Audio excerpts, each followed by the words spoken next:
राज्य सरकार तथा पुलिस विभाग मिलित समन्वय भद्रक जिले में साइबर सुरक्षा सचेतनता उद्देश्य एक स्वतंत्र कार्यक्रम पुलिस कार्यालय अनुष्ठित हो जायछि।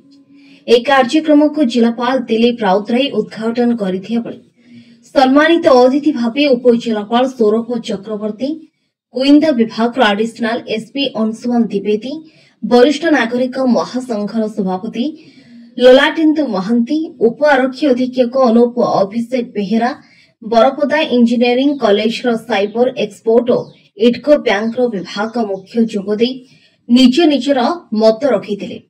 पुलिस सबुबले जनसाधारण सेवार रही किंतु जेतेबेले आपण माने कोनोसी ठकामीर शिकार हेउछंती ता पूर्वरु 10 थर चिंता करंतु परे तुरंत पुलिस को जणांतु, जहा फଳରେ पुलिस आपणको उचित सेवा जोगाई देबो बोली सूचना रखिथिले आरक्षी अधीक्षक Manoj Kumar Raut. Cyber safety awareness program already आमर पुलिस डिपार्टमेंट एवं राज्य सरकार तरफ जो समन्वय एटा ऑलरेडी गला मास 18 तारिख स्टार्ट है, ए मास 17 तारिख शेष हम। ये दीर्घ 1 मास धरिक जो स्टार्ट है आम जिले में जो साइबर सेफ्टी रथटी बुलूची सीटा आसिक गतकाली पहुँचला आम एठी आज इनागुरेट करूँ। सबू सीनियर सिटीजन मान डाकी डिस्टिंग्विश डिग्निटरीज आसते, जिलापाल एठी उद्घाटन करते। या उपरे आम एक्सपर्ट भी डाकिक आनी बरपदा कॉलेज रू आनी जड़े साइबर एक्सपर्ट आसते, ता सहित अन्य स्पीकर आसते, सीनियर सिटीजन मान मध्य भल रिटायर्ड पर्सनल अच्छा जो मैंने या अवेयरनेस करें। तेणु ए समस्ते जानते यहाँ आमर डिजिटल नॉलेज रो शॉर्टेज बा लैक ऑफ डिजिटल नॉलेज जोटा कहूँ आम से अभाव जिनसा होची कई एक्सपर्ट नुहति। ये गोटे नुआ जगत यहाँ डिजिटल वर्ल्ड बर्तमान एआई जुगर डिजिटल टेक्नोलोजी सहित एआई टेक्नोलोजी इंटीग्रेशन होची। यार जो क्राइम टा एते व्यापक, यार परिसीमा भी एते व्यापक, सहज रूट रे पहुँचा बहुत कष्ट। ऑलरेडी जो हैकर माने अछन दे आर इनोवेटर्स, से माने जो क्राइम कर पछे पछे जाऊँ। तेणु ए केवल आमको सुरक्षित रखापी सचेतनता जरूरी, से आम अवेयरनेस करूँ। समस्ते सावधान रे, सतर्क रे, सचेतन रे। जेकोसी गोटे अजना फोन नंबर कॉल हो कि लिंक गोटे हो क्लिक करने पूर्व 10 थर भावतु, पचारतु समस्त को, जहाँ निजर लोक शेयर करूँ। डिजिटल अरेस्ट विषय तो समस्ते कहले, विभिन्न प्रकार क्राइम अच्छी से विषय जिते जहाँ किसी आगे निजे चिंता करूँ कि गोटे करने पूर्व।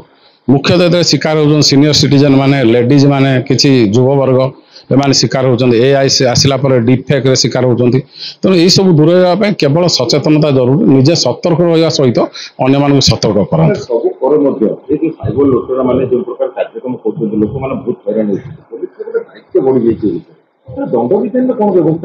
नहीं, दंड विधान तो निश्चय अच्छी। जो आम रहा आईटी एक्ट 2000 रहा ए आमेंडमेंट दिन दिन होची।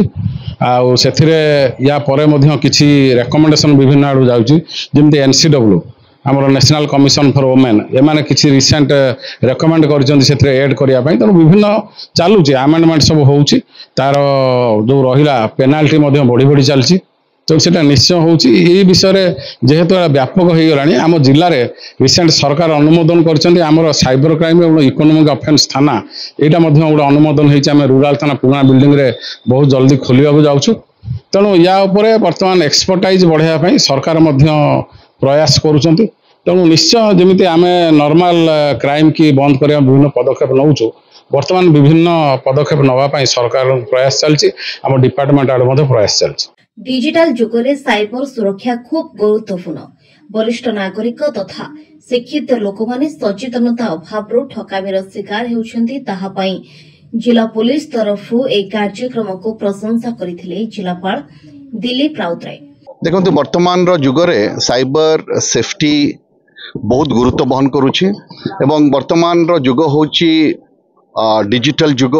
यदि कह जे 17th century was age of agricultural revolution, 18th century was a age of industrial revolution, 19th एवं 20th century is a age of digital revolution।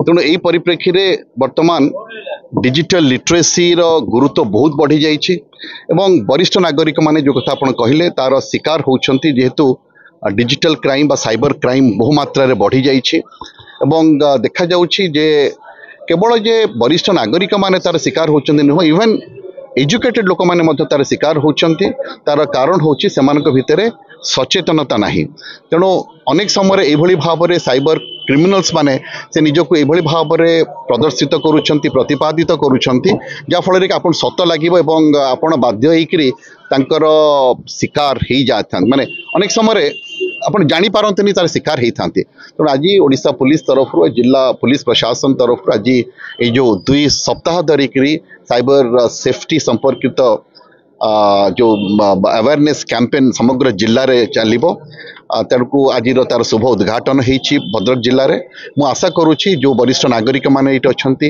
जो व्यक्ति विशेष माने आज ये कार्यक्रम आयोजन माने कार्यक्रम में सामिल होती निश्चित भाव में से जानवे जे डिजिटल सेफ्टी किभली भाव में बजाय रखी हम डिजिटल क्राइम कौन एवं से ये सचेतनता संपर्क से जानिले निश्चित भाव में जिणी पारिबे एवं डिजिटल क्राइम रो निजको सुरक्षित रखि पारिबे। सर्वशेषरे समस्तों को धन्यवाद अर्पण करथिले उप आरक्षी अधीक्षक संबित माझी। ए कार्यक्रम को जिला पुलिस कार्यालय समस्त सदस्य माने सठिक भावे परिचालना करथिले।